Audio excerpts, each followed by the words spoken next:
धर्म प्रेमी सज्जनों तथा आर्य बंधुओं, आप लोग समय समय पर हमारे बच्चों द्वारा हमारे सिखाए हुए हमारे शिष्यों द्वारा मौलानाओं से और पादरियों से डिबेट करते हुए देखा और सुना।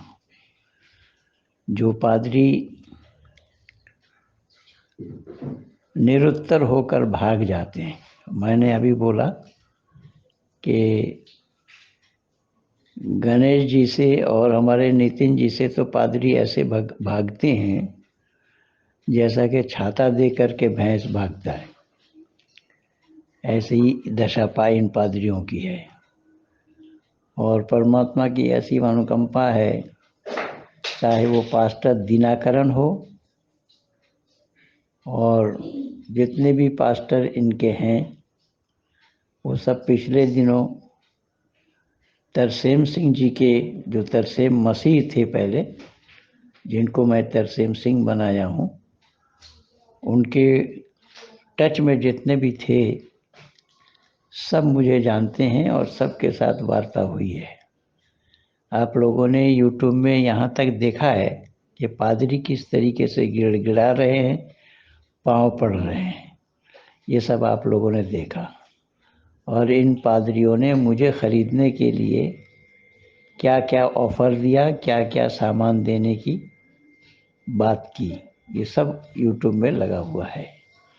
आज सुनिए अभी नितिन जी को, कि नितिन जी ये पहले ईसाई बन चुके थे, कई वर्ष तक ईसाई रहे और जब मेरे संपर्क में आए तो फिर सत्य सनातन वैदिक धर्म को स्वीकार किया है।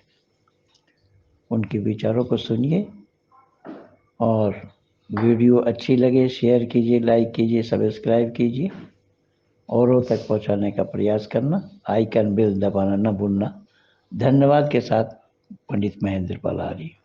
सर क्या प्लस टू की पढ़ाई सीखने का? जी जी। एक ही दिन नर्सरी स्कूल में जाए या नर्सरी एक ही साल लगाए या फर्स्ट एक ही साल लगाए, तो क्या आपका बेटा पूरी BA LLB कर लेगा या डिग्री कर लेगा? इस तरह प्रभु के साथ आपको पूरा जीवन बताना पड़ेगा, तो प्रभु से आप बात कर सकते हो। सर तो मतलब मैं 4 साल इसमें रहा हूँ, तो आपको कितने वर्ष हो गए? हाँ जी, मैं 4 साल इसमें रहा हूँ, आपको कितने वर्ष हो गए इसमें? मुझे 6-7 साल हो गए। हाँ जी, हाँ जी। हाँ तो मैं 4 साल रहा हूँ इसमें। आप बाइबल की मुझे तो ये क्या नाम, इसमें जो वचन तो के वचन को जानने की कमी है, आप रहे हो तो फिर अभी क्या करना चाहते हो? आप शिफ्ट करना चाहते हो, शिफ्ट हो जाओ। बाइबल ने आपकी भाई को थोड़ी पकड़ा है, परमेश्वर ने आपको नहीं पकड़ा, आपको बुद्धि और ज्ञान दिया है, आपका मन दिया है, आपकी मर्जी है, आप आ जाओ या चले जाओ, है ना? नहीं, परमेश्वर को कोई फर्क नहीं पड़ता है। आप खुद नौकरी में जाना चाहते हो, जाओ। बाइबल ने ज्ञान कहाँ दिया है? हाँ जी, बाइबल ने ज्ञान कहाँ दिया है? जिस चर्च में आप जाते थे, जिस प्रचार के पास आप जाते थे, वहाँ उससे बात करनी थी ना। नहीं तो उससे जवाब नहीं दिए गए ना, तभी तो हटाऊं। तो नहीं दिए फिर भाई, आपको जवाब मैं कैसे आगे दे दूं? तो आप बताइए ना मुझे। परमेश्वर से जवाब मांगिए ना, परमेश्वर जवाब मांगिए। आपको आपके ग्रंथों में क्या जवाब मिले हैं तो उनको मैच कर लो, आपको अपनी मुश्किल पता रह जाएगी। नहीं बताती थी, हम पहले बोल रहे थे। परमेश्वर ने आपको चुना है ना बताने के लिए, तो आप मुझे बताइए। आप तो हमें बता दिया ना, हम परमेश्वर के वचन से बार बार क्यों करेंगे? यीशु ने तो कहा है ना कि अगर कोई मेरे बारे में पूछे तो उसको बताइए। बताने के लिए चुना है ना, कि उसको सुनेगा तो उसको सुनाएंगे ना। नहीं यही तो कहा है ना कि कोई मेरे बारे में, अगर बाइबल में बहस करने की बात नहीं है बरकत, मैं आपको बोल रहा हूँ सामने वाले कमरे को, मेरी बात सुनो। आप अपने बच्चे को बोल रहे हो कि बेटा उस प्लग में उंगली लगाओगे तो तुम मर जाओगे, मेरी बात समझते ना? अभी आपका बेटा जान के उसमें उंगली डालेगा तो वो मरेगा ना। तो बाइबल स्पष्ट बताती है, अगर तुम पाप से बाहर नहीं आओगे, अगर यीशु को अंगीकार नहीं करोगे तो मर जाओगे। तो भाई इसको मान लो। नहीं तो ऐसे तो नहीं, ये बात अगर मर जाओगे तो ये वाली बात जो आप बता रहे हो, तो ऐसा तो बाइबल में भी कहा गया है कि तुम ये फल खाओगी। हव्वा से कहा था कि तू अगर ये फल खाए, आदम से कहा था कि अगर तू ये फल खाएगा तो मर जाएगा। तो मरा आत्मिक कहाँ लिखा हुआ उसमें? मर जाएगा शब्द लिखा हुआ है, आत्मिक कहाँ लिखा हुआ है? अरे तो उसके बाद वो 930 साल का हो गया, मर तो गया ना। अरे उसे छोड़िए, बात सुनिए। अरे भाई मेरी सुनिए, बात सुनिए। देखिए ब्रदर, बाइबल में दृष्टांत होता है, उसको अर्थ लेना पड़ता है बाइबल का। जिस तरह मान लीजिए एक आशिक अपनी महबूब को कहता है, मैं तुमसे इतना प्यार करता हूँ कि तुम्हारे लिए मैं आसमान से तारे तोड़ के ले आऊंगा। तो भाई तो तारे कहाँ तोड़ के लेके आता है, वो तारे तोड़ के लेके आता है तो लेके आता है ना। तो इसी तरह मेरी बात सुनिए, मैं समझाऊँ ना, मैं आपको सुनाता पहले मेरी बात सुनिए। अरे भैया आपने मुझसे सुनने के लिए फोन लगाया, अपनी बोलने के लिए लगाया है। अभी मेरी बात सुनिए, एक पति पत्नी की बननी रही है, उसकी पत्नी एक पति की विचार करती है, पत्नी कहती है, तो पत्नी बोलता है कि मैं तुम्हें छोड़ता हूँ आपके, तुम मेरे लिए मर गई, तो वो उस दिन अपनी पत्नी को छोड़ दिया, उससे तो मर गई ना। अभी वो 3 साल बाद मर गया, 50 साल मरे। यानी एक सामान्य मनुष्य और बाइबिल का यहोवा एक ही है। अरे भाई साहब, मैं मनुष्य की यहाँ बात कर रहा हूँ, मैं मनुष्य की दृष्टांत दे रहा हूँ। ये जो आप कथा बता रहे हो ना, मतलब मनुष्य का दृष्टांत दिया है। हाँ, तो ये मनुष्य की तो बात बता रहे हो, और एक यहोवा का ज्ञान और साधारण मनुष्य का ज्ञान बराबर है। दृष्टांत दिया जाएगा ना। हाँ जी, तो एक साधारण मनुष्य का ज्ञान और बाइबिल के यहोवा का ज्ञान बराबर है। क्यों बराबर है? नहीं तो आप ज्ञान है ना। नहीं तो आप एक सामान्य मनुष्य की वो बात बता रहे हो ना। हम सामान्य मनुष्य नहीं है ना, हम अब आत्मिक हैं, तो हमें आत्मा में बातें करने के लिए आत्मा मिलता है ना। आपको नहीं तो वितर आत्मा मिला, तो मैं क्या करूँ? नहीं, आपने उदाहरण दे दिया, आशिक का उदाहरण दे दिया, ये दे दिया। एक मतलब एक सामान्य मनुष्य जो एक बात करता है, समझे, उसको आप जो है बाइबिल के यहोवा से कंपेयर कर रहे हो। अभी स्कूल में जाके बच्चा टीचर को ये बोलता है 2 + 2 4 से होते हैं, वो सीखने तो आ जाता है ना, इसलिए बताना पड़ता है 2 + 2 4 होते हैं। तो आप बाइबिल की बात करिए ना, बाइबिल का यहोवा की वाली बात बताइए, आप उसके बारे में बताइए ना, ईसाई पैगंबरों के बारे में बताइए, उसके बारे में बताइए, लूत के बारे में बताइए, अब्राहिम के बारे में बताइए, याकूब के बारे में बताइए, उसके बारे में बताइए। लिखा है ना, सारा लिखा है ना। अच्छा, ये हिजकिय्याल पर्व 4 में दिया हुआ है, इंसान को आदमी के पकाने से रोटी खानी चाहिए, वो खानी चाहिए। कैसे? ये हिजकिय्याल में दिया है कि आदमी को इंसान के पकाने से रोटी बना के खानी चाहिए, यानी सही है।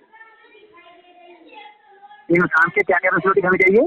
इंसान के पकाने से रोटी, बिस्टा, उसमें बिस्टा शब्द दिया है। बिस्टा क्या होता है? अरे भाई, वो उसको गंध खाने के लिए लिखा है, जैसे हम किसी को बोलते हैं तू गंध खा ले, तो वो किसी के लिए प्रयोग किया है जो गंदे काम करता है, उसके लिए लिखा गया है। तो जो बाइबिल के सारे वर्ष आदमी को अपने जीवन में धारण करने के लिए है, मतलब उसे अपने जीवन में उतारना चाहिए। अरे भैया, तो पहले ये देखो, मैं एक आपको बताता हूँ, बाइबल संपूर्ण शास्त्र पवित्र के आत्मा के द्वारा लिखा गया है, लेकिन पूरी बाइबल परीक्षा वचन नहीं है, उसमें शैतान की आवाज भी है। उसमें शैतान ने लिखा है कि परमेश्वर है ही नहीं, तो मैं उस वचन को क्यों मानूं? तो उस बाइबल के अंदर कहाँ लिखा हुआ है कि ये शैतान का है, ये यहोवा का है? बताइए। अरे भैया, लिखा है ना, जबूर की पुस्तक में लिखा है दुष्ट ने कहा कि परमेश्वर है ही नहीं, तो मैं उस वचन को क्यों मानूं? वो एग्जाम्पल है ना। किसमें कहा गया? कौन सी पुस्तक में? इसमें लिखा गया, भजन संहिता में लिखा गया है, मेरे को अभी वचन याद नहीं है, उसके पहले कुछ अध्याय में लिखा है, कहता मूर्ख ने कहा परमेश्वर है ही नहीं। अच्छा। तो भी मैं मूर्ख बन जाऊँ, वो मैं भी कहूँ परमेश्वर है ही नहीं, तो समझना पड़ेगा। अच्छा, होल बाइबल ना सोचूं, अगर मैं भी बोलूंगा कि मैं भी दाऊद की तरह विचार करूँ तो गलत हो जाऊंगा ना। तो दाऊद ने बाइबल विचार किया है, तो मैं क्यों करूँ ना? तो व्यभिचारी तो नहीं मानूंगा। बाइबिल के जितने भी पैगंबर है सारे व्यभिचारी तो हैं, बताइए कौन सा सही है? हाँ जी, बाइबिल के जितने भी पैगंबर कहने से कैसे मैं मान लूंगा? मैं क्या कह रहा हूँ, मैं कुछ नहीं कह रहा, जो भी कह रही बाइबिल कह रही है। अरे भाई, अगर आपको बाइबल से दिक्कत है तो मत मानो ना। अरे 4 साल क्यों गाले हैं? आप पहले निकल जाओ, मत मानो, आप अपने ग्रंथ को मानो। आपके ग्रंथ में लिखा है कुत्ते बिल्ली बांदर की पूजा करो, तो आप करो भाई। कहाँ लिखा हुआ है? अरे भाई, आप लोग करते हो ना, तो जानवरों की पूजा करके लकड़ी की पूजा आपके ग्रंथों में लिखा है ना, करते हो। कहाँ पे लिखा है? तो आप करो ना, आप करते हो, आपके ग्रंथों में लिखा है। कहाँ लिखा है? पूजा करो, पेड़ की पूजा करो, पत्थर की पूजा करो, आप करते हो ना यार। अगर ऐसा है तो नहीं, एक बात सुनो, मना कर रहे हैं। तो बाइबिल में तो खुद बताया गया यीशु के बाइबल नाली में से बाहर निकाल रही है। अगर आप खुद ही नाली में पड़ा रहना चाहते हो तो पड़े रहो, आपको हाथ पकड़े मदद कर रहे हैं निकालने के लिए। आप देखें, ठीक है। आप मुझे यीशु के दादा का नाम बताइए। हाँ जी, यीशु के दादा का नाम बताइए। बाप का तो पता नहीं, लेकिन दादा का तो बताइए। अरे भाई, मुझे क्यों जरूरत है? बाइबल में लिखा है ना, तो लिखा तो मैं क्या है बताइए ना, बाइबिल से ही बताइए ना। आप मुझे यीशु के दादा का नाम बताइए। भैया, बाइबल में यीशु की वंशावली लिखी है ना, उसमें उसकी 40 पीढ़ियों का वर्णन है, पढ़ लो। हाँ, तो बताइए ना, उसके दादा का नाम क्या है? अरे आप पढ़ लो ना भाई, बाइबल पढ़ने के लिए, बताने के लिए नहीं है। तभी तो मैं बता रहा हूँ, उसमें ज्ञान को सुनना चाहते हैं, जो बहस करने वालों के लिए बाइबल नहीं है। अरे भाई, बता दो, ज्ञान से सुनना चाहते हैं, बैठ जाओ। अरे पास्टर जी बताइए ना, अरे आप पास्टर जी आप बताइए ना, यीशु के दादा का नाम क्या है? मैं ब्रदर अभी मोटरसाइकिल पे हूँ, मैं आपको घर जाता हूँ, बाबू साहब अरे यार आपको अपने गुरु के दादा का नाम का नहीं पता? अरे भैया इतनी बड़ी वंशावली है, उसमें 50-60 लोग हैं। मैंने दादा का पूछा है, मैंने परदादा नहीं पूछा, मैं दादा पूछा। दादा, दादा का नाम क्या है? तो बता देता हूँ, मैं होल्ड करो। बताइए।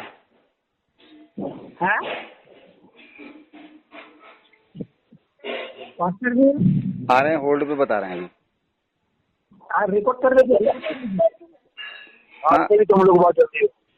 जी बताइए, यीशु के दादा का नाम बताइए। बाइबल में क्या देखो।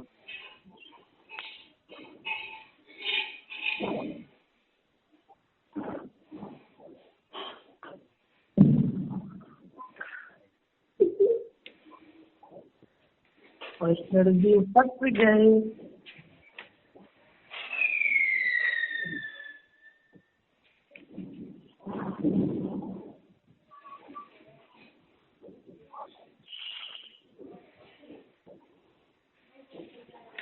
याकूब था। अच्छा, याकूब, पक्का? याकूब से यूसुफ हुआ, यूसुफ के बाद उसके आगे आ गया तो यीशु मसीह आ गया। चलिए ठीक है। अब आप लूका का 3:23 पढ़िए। जब यीशु अपने आप उपदेश करने लगा तो 30 वर्ष की आयु के कहा था, यूसुफ का पुत्र था और वह एली का था। उसका दादा का नाम एली है। कौन सही है? मत्ती सही है, लूका सही है? अरे भैया यीशु मसीह ने ये भी बोला, कहता इससे पहले अब्राहम हुआ, मैं हूँ। अरे तो भाई, एक बात सुनिए, मत्ती और लूका उसके समकालीन थे, ठीक है? तो उसके जो मती को कोट कर रहे हो ना आप, उसकी वंशावली मती की कोट करी आपने, ठीक है? जो ये आप जो 42वीं ऐसे होता है, वंशावली बताने का तरीका होता है। मेरी बात सुनिए, जब आप दिल्ली से चलोगे ना बॉम्बे के लिए, तो मैं आपको 4 स्टेशन मेन बता दूंगा कि रास्ते में लखनऊ आता है, पटना आता है। अच्छा, बिल्कुल। अभी आप मुझे पूछोगे रास्ते में तो वो भी आता, तो छोटे स्टेशन थोड़ी मैं लिखे बैठा हूँ। बाइबल में उसका इतिहास का वर्णन है भाई। अभी आप बोलो सुन तो लो, मैंने दादा का नाम पूछा है, मैंने गांव के आसपास के गांव के इसमें वंशावली दी है, गांव के आसपास के स्टेशन नहीं बताए गए। उसके दादा का नाम पूछा है मैंने, दादा। तो यीशु मसीह को दाऊद की संतान भी बोला गया इस तो लिखा है दाऊद की संतान। नहीं, वो एक अलग नहीं, मैं उसके दादा की वंशावली बताई जा रही है। दादा की वंशावली बताइए। अरे भाई, मुझे बाइबल पढ़ के यीशु मसीह के दादा को पकड़ने को नहीं बोला गया है। मेरी बात समझिए ना, मुझे परमेश्वर ने यीशु मसीह को पकड़ने को बोला है। अगर परमेश्वर संत बनाना है तो मुझे अंगीकार करना पड़ेगा कि प्रभु मैं पापी हूँ, मेरे गुनाहों को माफ करें, मैं आपको अपना घर का मानता हूँ। और यीशु मसीह कहता है आकाश पृथ्वी और सृष्टि का अधिकार मेरे पास है, बिना मेरे को पिता के पास नहीं जा सकते हो। आपके घर में आने के लिए मुझे आपको बनाना है, ना कि आपके गाँव के एमएलए को बनाना है। भाई सुनो, बाइबल के अनुसार तो पापी यूसुफ भी है, वो यीशु भी है। बाइबल के अनुसार तो पापी जो है यूसुफ भी है। नहीं, पापी है आपके कहने से कैसे? बाइबल में नहीं है, एक वचन निकालो भाई। अगर मैं वर्ष बता दूं कि जो स्त्री से उत्पन्न हुआ पुत्र है वो पापी है। स्त्री से उत्पन्न पुत्र योसेफ की जो है, स्त्री से उत्पन्न पुत्र जो है पापी है। तो बाइबल तो यीशु तो स्त्री से कैसे प्रूव करोगे? नहीं, बाइबल में लिखा हुआ है ना, जो स्त्री से उत्पन्न पुत्र है वो पाप से है। उत्पन्न हुआ बिल्कुल लिखा है, कैसे प्रूव करोगे वो पापी है? कैसे प्रूव करोगे? तो यार मतलब वो क्या नाम जो है मरियम से पैदा नहीं है क्या यीशु? मतलब बाप का तो पता नहीं है, माँ का भी पता नहीं है। तो बताइए ना। हाँ तो पता है ना। हाँ तो बताइए। बाप का भी पता, उसके बाप का पता, वो पवित्र आत्मा से पैदा परमेश्वर का पुत्र उसको बोला गया। अरे तो माँ से तो तुम्हारे बाप का क्या तुम्हें ना पता हो? लेकिन यीशु के बाप का तो सारी धर्म में लिखा है। अरे भाई माँ अपने बाप की बात मत करो। अरे भाई माँ से तो उत्पन्न था ना यीशु। हाँ तो लिखा ना, माँ से मरियम से पैदा हुआ, लिखा तो है ना यीशु। तो जो उससे माँ जो स्त्री से उत्पन्न होता है वो क्या नाम जो है पापी है। तो यीशु तो मरियम से उत्पन्न था ना। होगा ना भाई साहब, आपने पूरी बाइबल पढ़ी है, उसमें लिखा है उसमें सिर्फ स्त्री से उत्पन्न लिखा है। 14 अध्याय में, अरे भैया यूहन्ना पहला अध्याय में लिखा है वो ना पुरुष थे ना। अरे यार मैं ओल्ड टेस्टामेंट में पढ़ो ना। ओल्ड टेस्टामेंट में पढ़ो, उसमें लिखा हुआ है स्त्री से उत्पन्न पुत्र पापी होता है। बेफालतू की बहस कर रहा। अरे तो स्त्री से उत्पन्न पुत्र तभी पापी होगा ना जब वो स्त्री किसी बंदे के साथ 4 दिन पुस्तकें पढ़ रहा है। नहीं किया तो पापी कैसे हो गया? कैसे हुई? अरे जब स्त्री से उत्पन्न लिखा हुआ है, बेहुदा है क्या? बेहुदा है क्या? स्त्री से उत्पन्न लिखा हुआ है। अरे भाई स्त्री से उत्पन्न, उसमें क्या लिखा? पुराने नियम में क्या लिखा है? स्त्री से उत्पन्न पुत्र पापी है जो लिखा हुआ है, पढ़ उसे। हाँ तो स्त्री से उत्पन्न पुत्र पापी तभी होगा ना जब वो बंदे से संबंध बनाएगी। अबे यार तो उसे पवित्र आत्मा को फिर उसे पता है कि ओल्ड टेस्टामेंट में स्त्री से उत्पन्न पुत्र को पापी बताया गया, तो उसे उससे निकालने की क्या जरूरत थी? वैसे पैदा कर देता। तो पहले ओल्ड टेस्टामेंट में पूरा लिखा ना स्त्री वो पापी है। अरे तो स्त्री तो का पुत्र को मतलब पापी बताया जा रहा है, वो तुम्हारे बाइबिल का एक हिस्सा है, तो उसमें ये बताते ना कि क्या नाम जो है उसमें मरियम की भी क्या आवश्यकता थी, वैसे उतार देते। 9 महीने पेट में क्यों रखा उसे फिर मरियम के? अगर मैं उसकी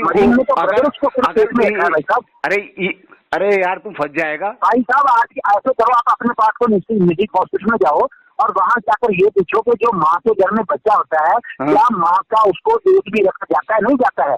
जब तो अंश आदमी प्रूव कर लेना भाई, तुम प्रूव कर लेना, मैं प्रूव नहीं करूंगा। मैं आपको बताता हूँ, जब भी कभी पति पत्नी की शादी होती है ना, तो वंश हमेशा मर्द का चलता है, क्योंकि मर्द के स्पर्म के द्वारा बच्चा पैदा होता है, ना कि औरत का घराना भरता है। मेरी बात समझते ना? तो बाइबल के अनुसार। हाँ जी भाई एक बात सुन, अगर क्या नाम ऐसा होता है, बगैर स्त्री का पुरुष का होता है वीर्य, स्त्री का होता है रस, इन दोनों बगैर मिले जो है ना पुत्र संतान उत्पत्ति नहीं हो सकती। साइंटिस्ट ने कौन सा मेरी बात सुनिए, तो आपके ग्रंथों में क्या लिखा है? सीता की लव कुश अरे तो अपना तो क्लियर कर, मैं अपना बात में क्लियर करूंगा, मैं अपना भी क्लियर करूंगा, पहले अपना तो क्लियर कर, पहले अपना तो क्लियर कर देना। आपको काम कराने की आजादी नहीं, अपना क्लियर करूंगा, पहले अपना क्लियर कर दे, मैं अपना क्लियर करूंगा पहले। अरे मैं क्लियर करूंगा, मैं करूंगा, पहले अपना क्लियर कर दे। यूँ कहते कि मैं अगर क्लियर नहीं कर पा रहा तो पैदा हुए तो स्त्री से उत्पन्न तो हुआ, से पैदा हुए, स्त्री से उत्पन्न हुआ, स्त्री से उत्पन्न में स्त्री की बात कर रहा हूँ। मनुष्य को जन्म देने के लिए गर्भ तो चाहिए ना। आज जो टेस्ट के बच्चे पैदा होते हैं तो डॉक्टर क्या करते हैं, मेल फीमेल का स्पर्म लेते हैं और उसको दूसरी स्थिति के अंदर रख देते हैं। यार गणेश भाई तुमने किस बेहुदे से बात करा रहे हो यार, इसे कुछ पता तो है नहीं, बेफालतू की बहस कर रहा है। सही सही बात करे। वेद ग्रंथ से सत्य का बोल नहीं है। अरे वेद का तो तुम वह भी नहीं जान सकते, वेद का तो तुम वह भी नहीं जान सकते। हमारे सामने बैठिए, ये मूर्खों की किताब तुम उठाओ, वेद का तो तुम वह भी नहीं जानते। मूर्ख हो क्या यार, ये क्या नाम बाइबल उठाओ फिर रहा है, सारे व्यभिचारी की पुस्तक उठाओ फिर रहा है। अरे ये पास्टर नहीं मीटिंग थी, वो तो भाग गया। हाँ यार वो तो भाग गया। रिकॉर्ड क्या है कौन को?